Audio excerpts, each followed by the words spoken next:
What's happening, folks? Back with another reaction, back with some more Tubeway Army, and we're going back to Replicas. We're moving into the latter stages of the album, and we're up to the title track.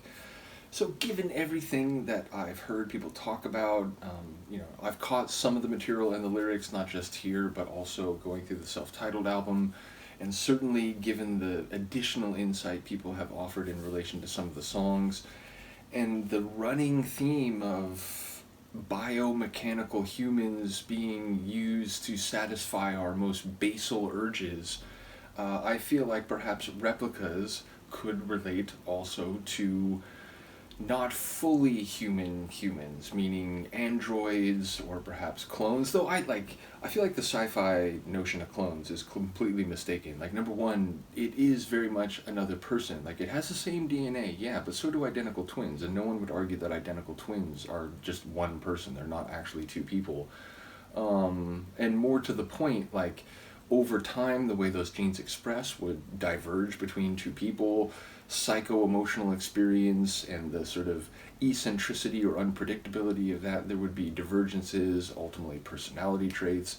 So yeah, the idea that a clone would just be another copy of a pre-existing person is not actually how cloning technology works, and it's not, what a human clone would look like. It would be very much its own person. Now, the way cloning works is, there's still like health issues that seem much more prominent, or like abnormalities and maladies seem to be at a higher proportion in clones than in regular humans. So like the ethics of cloning a person, if you know it is likely to get a debilitating disease and die earlier than normal humans, that obviously becomes a major issue, quite apart from the idea of like creating humans in labs and what that can lead to, which I think does lend itself very much to, dystopian sci-fi and so on. But the reality is that the research that is related to like technology or understanding that could be part of cloning is also, stem cell research and things that like are actually have immediate medical benefits in the short term. I don't know why I'm talking about any of this. All I will say is that Replicas makes me think of clones. It makes me think of humans in the like original or classic sci-fi understanding, where there's 50 people who all look identical and they're all in the same like futuristic spacesuits, and they all are part of a essentially enslaved army that does the bidding of whatever corporation created these clones. It feels very dystopian. Now again, I feel like it might be more specific and more seedy perhaps, and less about the philosophical considerations of creating replicas of humans. But either way, it's the kind of concept that gets my brain going. Obviously, I apologize. Let's listen to the actual track. This is Tubeway Army, Replicas, from the album of the same name, 1979.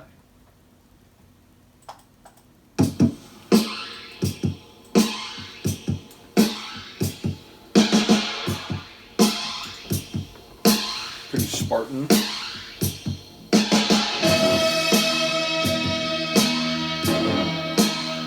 It was hard to avoid. I suppose it was a shame, but they didn't even try.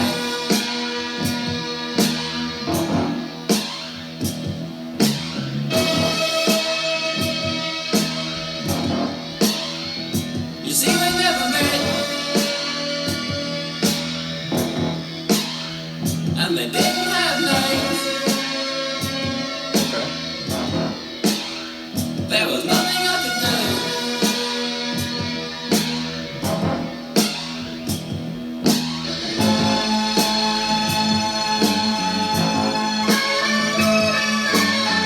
You can feel the keys were gonna flare there.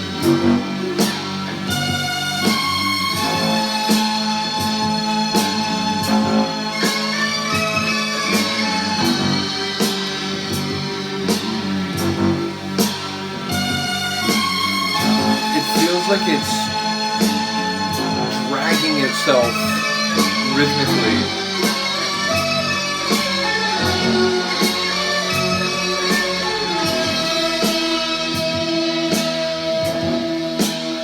So I turned in the crowd.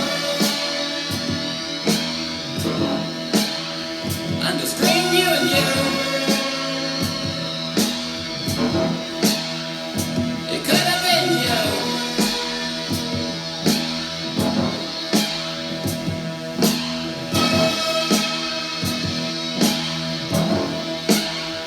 And they seem to think that I look that way. Or maybe I was wrong. That like constant electric haze.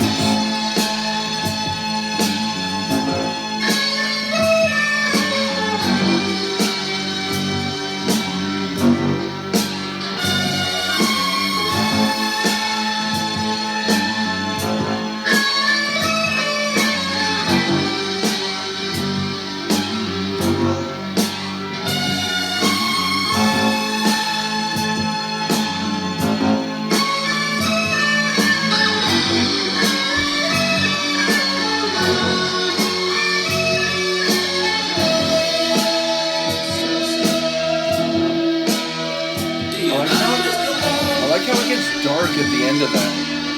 Both times. And they look the other way.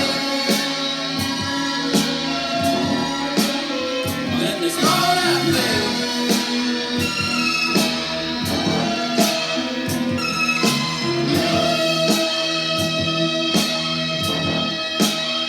But the police came. And I said it was me. I did it. And I just walked away.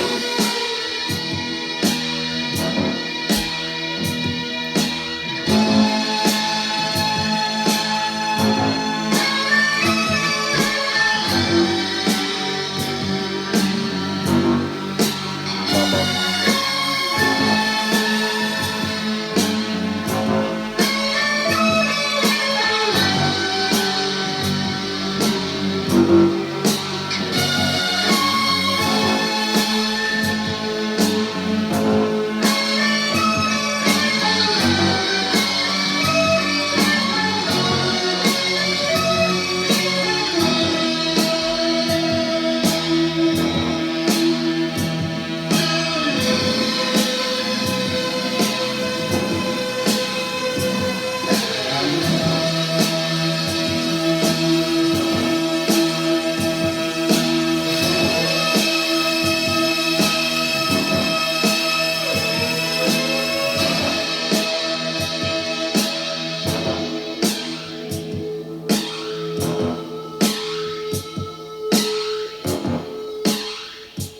The resonance.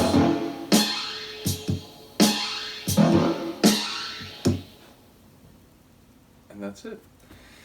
Yeah, cool tune. As I said, like rhythmically, percussion wise, it felt like it was like grinding over itself, like it was a a quarter second behind where it should have been, but like clearly deliberate in terms of the sonic impact of that sound. So yeah, I did enjoy it, even though it felt like it was struggling against itself, which I didn't catch enough lyrics to know if there's like a specific like meaning there. There really is something to that, but the idea that he, once the police came, said it was me, and I guess was taken away or locked away or whatever.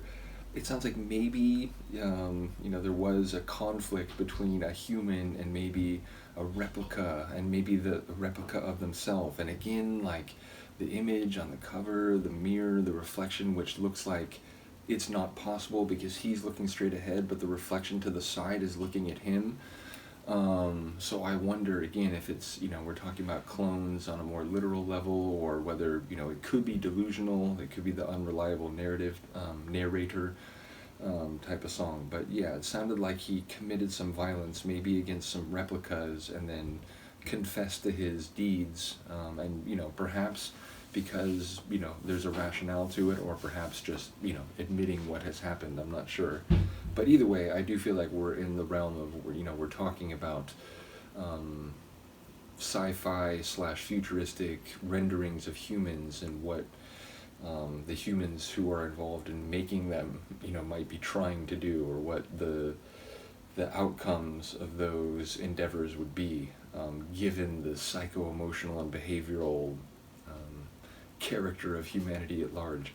So either way, a tune that got me thinking, a tune that's like heavy and again sort of grinding and felt self-conflicted. I was thinking during parts of that it's like, man, it's like if you mixed the Vangelis track with like a stripped down Roxy Music tune. And to be clear, like I know like different people have different opinions about different groups, and I always worry when I make comparisons like that, because if someone doesn't like the group I'm comparing them to, and it's like, well, no, don't say that, I don't like that. But there were moments where it was like, man, Roxy Music, I keep saying they're just their own thing. They make music like nobody else. People have said like Japan sometimes, like, I've said that Japan sometimes feel like they're on that level, and people said, well, they were kind of like building off of what Roxy Music has done. So there's been some people who like, they'll give credit to Japan in that regard, but as a way of saying, but Roxy came first. So when I say that, it reminded me of a Roxy Music tune in terms of like, just this, it's like something you can't even begin to take apart because it's like it's its own entity. This kind of had that feel, but the synth work, the keyboard work really felt like late 70s Vangelis, something that you might hear in the Cosmos series while you're watching Carl Sagan talk about the planets or the stars. So it felt like that mixed with kind of a rock tune, but a very, again, sort of self-conflicted, grinding rock tunes. So basically all the flavors maybe that I've come to know over the course of Tubeway Army, as we move into the latter stages of this second album, people will know I did start Pleasure Principle under the Numan name many months ago, and once we finish this, I will get back to that. So in any case, let me know what you think. I will see you next time. Peace.